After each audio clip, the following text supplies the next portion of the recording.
Hello guys, welcome to glacier technical hub. और glacier technical hub में आपका बहुत बहुत स्वागत है।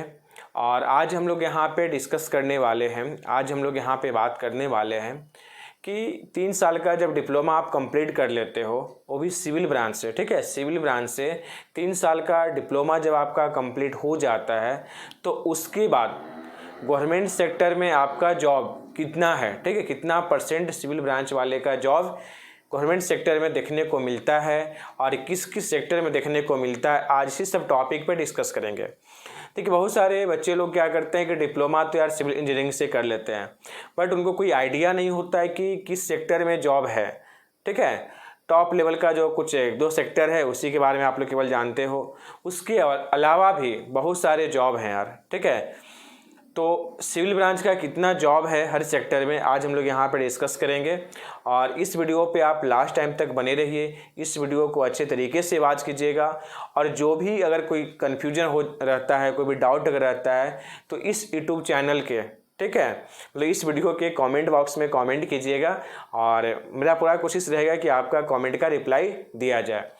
और इस यूट्यूब चैनल पे अगर आप फर्स्ट टाइम विजिट कर रहे हैं तो प्लीज़ इस यूट्यूब चैनल को आप सब्सक्राइब कीजिए और इस यूट्यूब चैनल का जो बेल आइकन है उसको आप प्रेस कीजिए, ताकि इस प्रकार का जब भी कोई वीडियो अपलोड किया जाए तो सबसे पहले नोटिफिकेशन आपके पास हो सके। तो चलिए स्टार्ट करते हैं। और इस वीडियो को अच्छे तरीके से वॉच करोगे यार, स्किप नहीं करोगे, ठीक है। स्किप करने से क्या होता है कि आधा अधूरा नॉलेज मिलता है और आधा अधूरा नॉलेज लेकर कोई फ़ायदा है नहीं, ठीक है। तो हम लोग यहाँ पे टॉपिक पे डिस्कस करते हैं आफ्टर डिप्लोमा,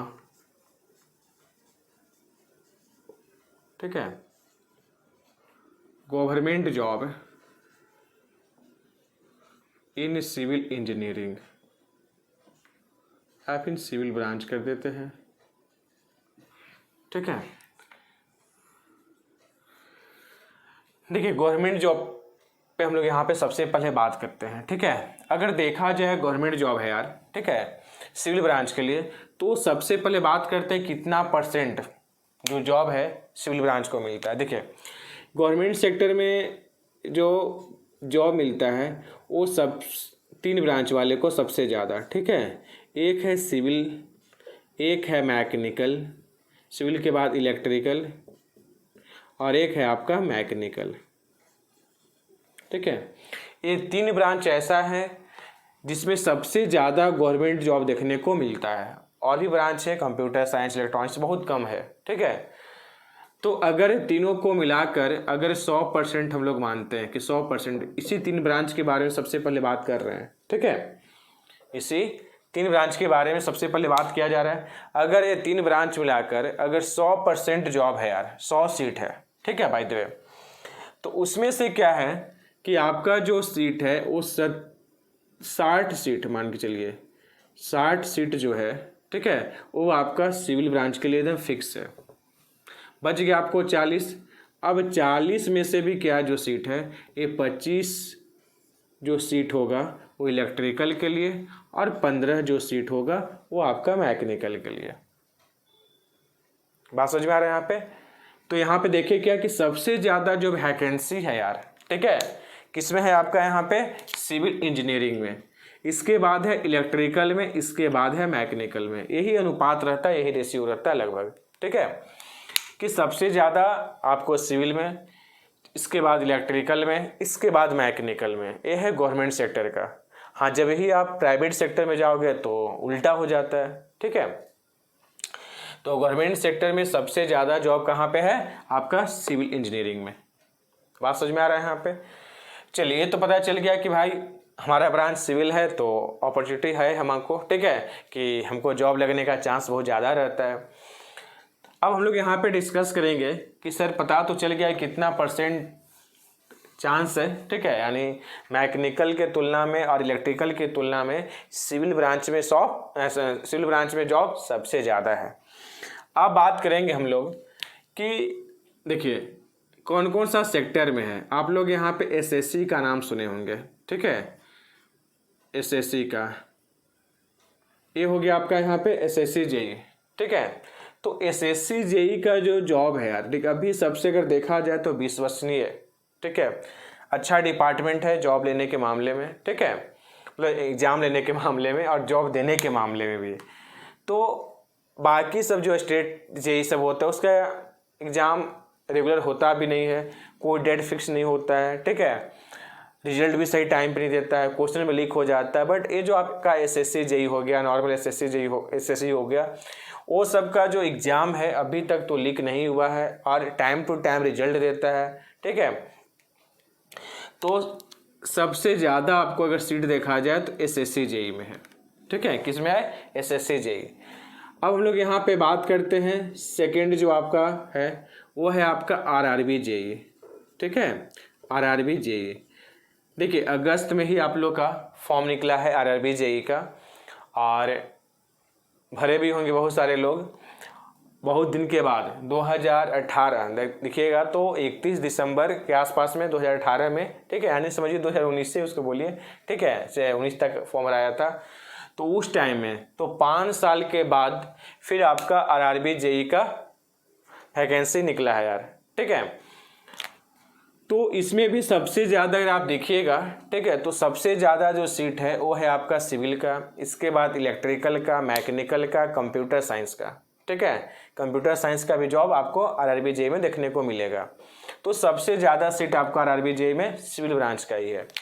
अब हम लोग यहाँ पे बात करते हैं तीसरा जो सेक्टर है वो है आपका यहाँ पे स्टेट जेई, ठीक है, स्टेट जेई। आप किसी भी स्टेट से बिलोंग करते हो कोई दिक्कत नहीं है, ठीक है, आप अनदर स्टेट का भी आप फॉर्म भर सकते हो, बट वहाँ पे जनरल कैटेगरी से आपका होगा यार, ठीक है। ये तीन को जो आपका यहाँ पे डिपार्टमेंट है, SSC JE, RRB JE, state JE, ये तीनों में अच्छा खासा वैकेंसी आपका निकलते रहता है, क्लियर। अब बात करते हैं हम लोग यहाँ पे क्या फोर्थ जो हो गया वो आपका पीएसयू हो गया। पीएसयू का बहुत सारे सेक्टर हैं, ठीक है, हम लोग और भी जब डेप्थ में बात करेंगे अलग वीडियो में कि एसएससी जेई में भी आप कौन कौन सा पोस्ट आप ले सकते हो, आरआरबी जेई में भी आपको कौन कौन सा पोस्ट मिल सकता है, स्टेट जेई में कौन कौन सा पोस्ट मिल सकता है, इस पर हम लोग यहाँ पे सेपरेट वीडियो के माध्यम से डिस्कस करेंगे, ठीक है। पीएसयू में बहुत सारे सेक्टर होते हैं, ठीक है, सॉरी, उसमें हम लोग यहाँ पे किस किस सेक्टर में आप यहाँ पे जॉब कर सकते हो, तो बहुत सारे चीज़ें। तो यहाँ पे तीन आपको यहाँ पे देखने को मिला डिपार्टमेंट। पांचवा जो डिपार्टमेंट हो गया वो है आपका डिफेंस, ठीक है, इसमें भी आपका सिविल ब्रांच का जॉब रहता है। तो ये आपका टॉप मोस्ट अगर देखा जाए टॉप पॉपुलर ये आपका 5 डिपार्टमेंट है जिसमें सिविल ब्रांच का सबसे अच्छा खासा जॉब देखने को मिलेगा, ठीक है। और जितने भी हैं अगर देखा जाए तो आपका 35 का 40 ही हो गया है, ठीक है। 40,000 से आपका स्टार्ट होता है सैलरी, स्टार्टिंग सैलरी है 35 से 40 के बीच में, 40 ही मान के चलिए, 40 से स्टार्ट होता है आपका जेई का, ठीक है, जूनियर इंजीनियरिंग का अगर आप यहाँ पे पोस्ट आपको मिलता है तो 40,000 से आपका यहाँ पे स्टार्ट होता है, किसी भी आप डिपार्टमेंट पे जाओगे यार, तो क्लियर। और इसमें क्या है कि सबसे ज़्यादा जो एक्स्ट्रा कमाई है आपका वो सिविल इंजीनियरिंग में ही है, इसके बाद इलेक्ट्रिकल। अब जैसे मान लीजिए कोई ब्रिज बनाना है, ठीक है, आप और भी चीज़ पे प्रोजेक्ट पे काम कर रहे हो, ठीक है, तो आजकल देखते हैं कि अगर आपको यहाँ पे पैकेज में आती है, आपको यहाँ पे फंड मिल रहा है, उस फंड का कम से कम तो आप हमको लगता है कि 15 से 20%, ठीक है, कम में बोल रहे उससे ज़्यादा ही लोग बचाता है, ठीक है। तो इसमें एक्स्ट्रा इनकम भी है यार, ठीक है, बट ऐसा कीजिएगा मत, ठीक है, जितना फंड मिलता है काम कीजिएगा, हाँ अपना पैकेट से न लगे, जितना आपको फंड मिल रहा है उसमें काम कीजिए, 5-10% बच रहा है, ठीक है, वो अलग बात है।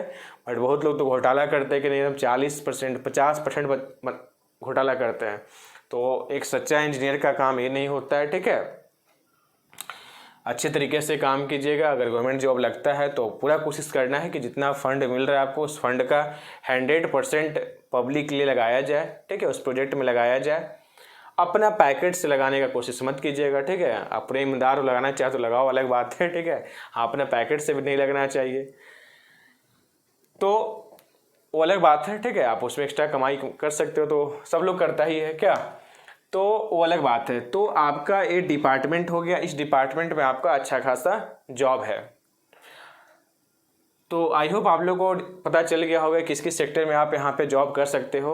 अब बात करते हैं कि सर तैयारी कब से किया जाए। ठीक है, देखिए ये जो नया शिक्षा नीति लागू NEP 2020 जो आया यार, ठीक है, बहुत ही अच्छा सिलेबस तैयार किया। पहले क्या होता था ना कि से बहुत सारे चीज़ ऐसे थे जिसका कोई मतलब नहीं था जॉब से। आजकल का टेक्नोलॉजी बहुत हाई होते जा रहा है, देखते हैं ना।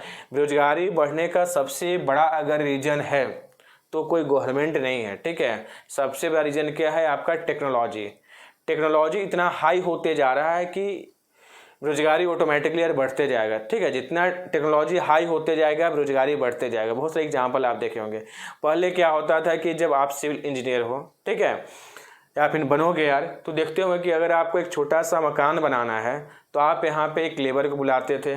ठीक है, 5-6 लेबर उसको खुदाई उदाई करता था। ठीक है, इसके बाद पिलर ये सब का काम। आज तो डायरेक्ट आता है, JCB आता है, 1 घंटा में काम करके निकल जाता है। ठीक है, पहले लोग जब ढलैया होता था, ठीक है, तो उसके लिए क्या करते, बहुत सारे लेबर लोग को बुलाते थे। उसका एक मशीन आता था मसाला मिलाने के लिए। आजकल तो बड़ा बड़ा मशीन आ गया है। ठीक है, एक ही बार में बालू सीमेंट गिट्टी सब डाले ऑटोमेटिकली मिला के दे देगा। तो वहाँ पे क्या है कि वो सब बेरोजगारी बढ़ते जा रहा है। यहाँ पे अब 10 आदमी का काम मशीन अकेले कर दे रहा है यहाँ पे।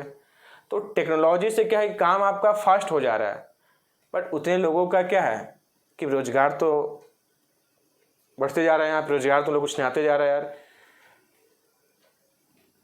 तो सिलेबस बहुत अच्छा डिजाइन किया गया है। ठीक है, टेक्नोलॉजी के अकॉर्डिंग आप इसको पढ़ो और देखिए। तो अब क्या है कि हर स्टेट में अब क्या है कि सिलेबस जब से चेंज हुआ है, झारखंड का ही बात करते हैं, फर्स्ट सेमेस्टर से डिप्लोमा जब आप करो, बीटेक करो, ठीक है, बीटेक में तो था ही, डिप्लोमा में भी क्या है कि फर्स्ट सेमेस्टर से ही आप लोग को ब्रांच पेपर दे दिया है। फर्स्ट सेमेस्टर में दिया, सेकेंड सेमेस्टर में दिया, अब हर सेमेस्टर में ब्रांच पेपर दे रहा है। पहले क्या होता था कि थर्ड सेमेस्टर से ब्रांच पेपर होता था। फर्स्ट में physics chemistry mathematics computer English ये सब चीज़ होता था। अब क्या है कि फिजिक्स केमिस्ट्री मैथमेटिक्स रखा, एक ब्रांच पेपर दे रहा है स्टार्टिंग से ही। क्योंकि जिस ब्रांच में आपको जॉब करना उसमें स्टार्टिंग से यार आपको नॉलेज दिया जाए, डेप्थ नॉलेज दिया जाए।